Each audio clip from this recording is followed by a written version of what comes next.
한창 재개발이 진행되고 있던 울산 야암동 일대. 철거 대상인 빈집들이 대부분인 재개발 주택가를 산책하던 한 주민은 어떤 한 빈집의 계단 밑에 놓인 4개의 종이박스에 이상하게 시선이 갔습니다. 이미 사람이 안 산 지 오래된 빈집에 택배가 올 리도 없는데 이를 의아하게 생각한 주민은 상자를 열어보고는 경악을 금치 못했습니다. 그 주민이 상자 안에서 본 건 바로 토막난 사체였기 때문입니다.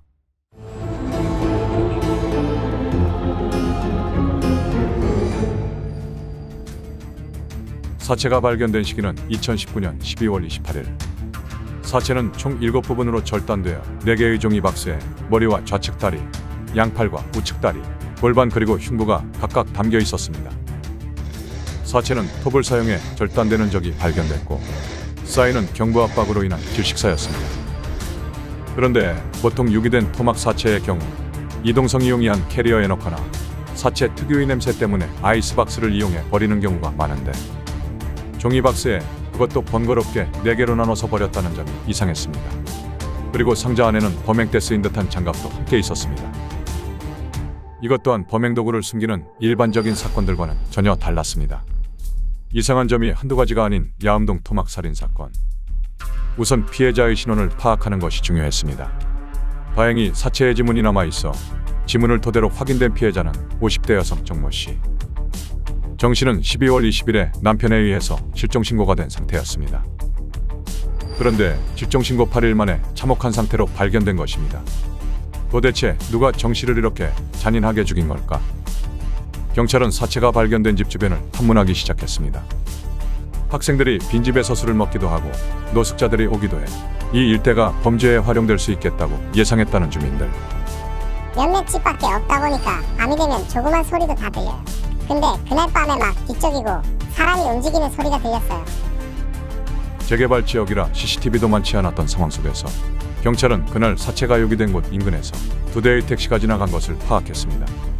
그중 번호판 식별을 통해 수재가 파악된 한 대의 택시. 그리고 마침 택시기사는 그날 야암동을 향하던 손님을 기억하고 있었습니다. 손님은 종이박스 2개를 트렁크에 싣고 약 15분가량을 타고 야암동으로 이동했다고 했습니다. 현장에서 발견된 4개의 종이박스, 그리고 택시기사가 기억하는 2개의 종이박스를 들고 탄 손님. 그렇다면 택시기사가 기억하는 그 손님이 범인인 걸까요? 경찰은 피해자 정 씨의 금전관계와 주변 인물간의 관계를 파악하기 시작했습니다. 하지만 정 씨의 통장 내역을 살펴보아도 의심이 되는 부분은 없었고 주변에 원한을 살 만한 관계 또한 없었습니다. 그런데 정 씨의 통신 내역에서 용의자로 의심이 되는 한 번호가 발견됐습니다. 정 씨가 사망하기 한 달 전부터 연락을 시작해 한 달 동안 연락 횟수가 눈에 띄게 많았던 특정 번호. 게다가 정 씨가 사망하기 하루 전날엔 본인의 집에 오라며 문자를 보낸 내역도 있었습니다. 경찰은 바로 번호의 주인을 찾았습니다. 용의자로 의심이 되는 번호의 주인은 70대 남성 조모 씨였습니다. 70대 조 씨와 50대 정 씨. 연결고리가 없어 보이는 두 사람은 왜 한 달 전부터 갑자기 연락을 시작하게 된 걸까요? 조 씨의 말에 따르면 정 씨가 11월쯤 본인의 집으로 대순진리교 포교활동차 방문하게 되면서 알게 되었다고 했습니다. 그리고 그 후부터 자연스럽게 연락을 주고받기 시작했다고 했습니다. 그런데 그 두 사람은 연락만 주고받은 것은 아니었습니다. 조 씨는 정 씨에게 기도비나 제사비 명목으로 종종 돈을 보내주기도 했다고 했습니다. 한 달여 만에 금전이 오가고 사망 하루 전날엔 본인의 집에 오라고 했던 조 씨. 그는 정말 순수한 종교 활동을 위해 정 씨를 만났던 걸까?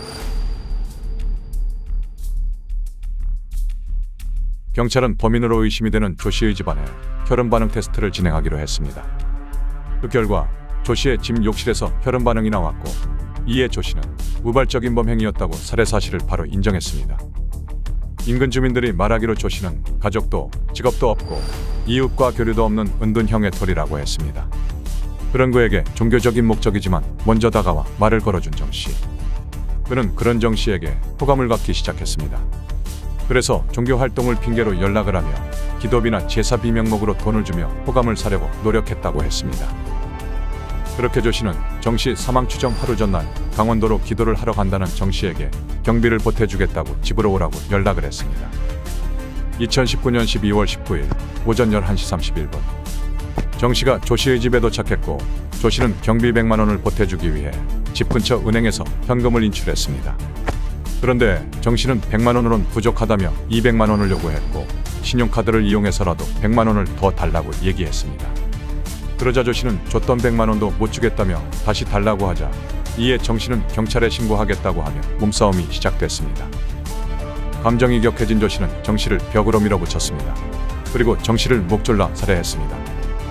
하루가 지난 12월 20일 저녁, 조 씨는 큰 비닐봉지를 방바닥에 깔고 그 위에 사체를 놓은 다음 장갑을 끼고 피해자의 옷을 가위로 잘랐습니다.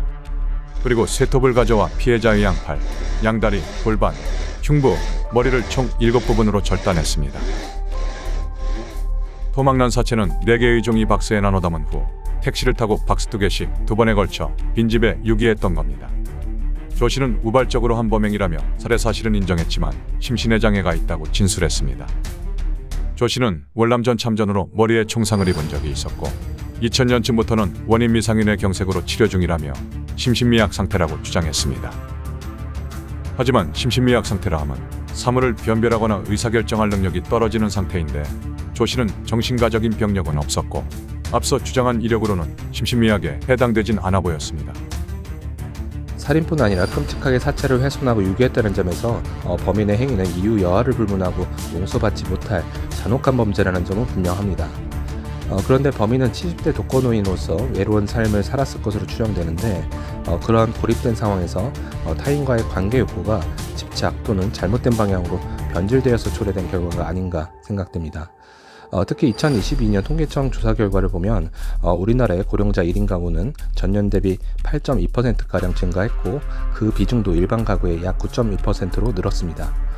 또한 경찰청의 범죄 통계에 따르면 2022년 65세 이상 고령자에 의한 살인 등의 강력범죄는 전년도에 비해 약 13.4% 증가했고 연도별이나 시기별로 기복은 있지만 이러한 노인 범죄율은 전반적으로 증가하는 추세로 분석되고 있습니다.